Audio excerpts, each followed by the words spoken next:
Je suis Anita Chirac, je suis Marc Blanchard, je suis Bonjour tout le monde. Donc, je suis Marc Blanchard, je suis chef de service à la maison d'enfants Les Marronniers et donc coordinateur d'un groupe de travail sur la question des admissions intra-sauvegarde dans le cadre de la protection de l'enfance. L'objectif, c'est peut-être attaqué par ça, hein, donc l'objectif de cette expérimentation et de ce travail dans lequel on est là est d'abord d'être dans un repérage de ce qui existe déjà dans les relations entre les différents services de la sauvegarde sur la question des admissions aussi. Comment on s'y prend déjà et qu'est-ce qui existe. Et après, par la suite, de voir un petit peu comment on peut prendre les différents éléments existants et les faire coordonner ensemble pour créer, on va dire, un peu un protocole de relation entre les différents services pour pouvoir mutualiser tout simplement nos moyens pour être plus efficaces dans ce travail-là. Je reste sur les objectifs ou... Oui, sur un exemple. Ah bah j'en ai plusieurs. Non, mais alors, juste pour vous dire, on est dans un temps contraint, donc c'est vrai qu'ils ont une pression sur le temps. Voilà, on a un timing à suivre.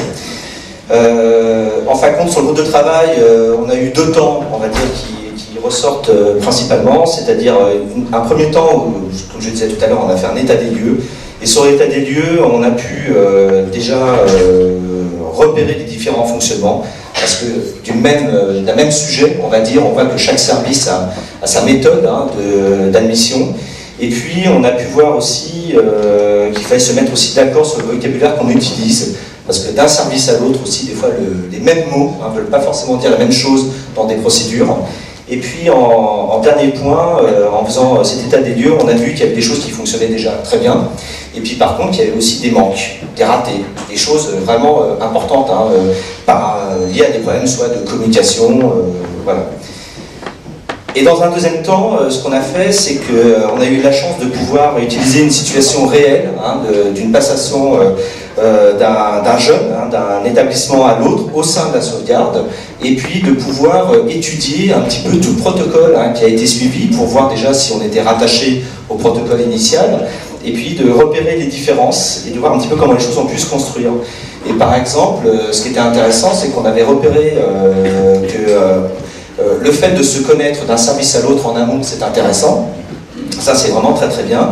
Ça apporte plein de choses, ça a des avantages, que ce soit en termes de coordination, le fait de mieux se comprendre, peut-être de gagner du temps et on espère d'être plus efficace.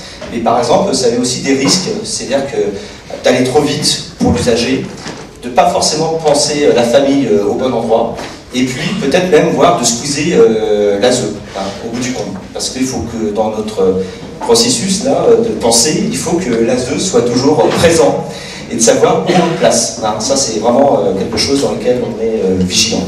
Voilà. Ça donne un petit peu, je pense, le ton dans lequel on est. On est vraiment au démarrage, on est qu'à la troisième séance depuis le départ. Il s'est passé beaucoup de choses, mais là, il faut être synthétique, j'ai envie de dire, c'est un petit peu l'état d'esprit dans lequel on est depuis le début. Et je voudrais juste quand même remercier les gens qui sont dans le groupe, parce qu'il y a le placement familial, l'AMO, service d'investigation, le foyer à la maison d'enfants Les Marronniers. Il y a des cadres, il y a des non-cadres, et qu'il y a une réelle participation. Et ce que je trouve très intéressant, c'est la délicatesse qu'il y a entre les gens pour pouvoir échanger. Parce que ça veut dire qu'il y a un réel respect des différentes formules de travail qui peuvent exister. Il n'y a pas la bonne formule, mais c'est comment coordonner l'ensemble de nos différentes formules. Ça, je trouve ça vraiment intéressant. Donc c'est un exercice pas facile.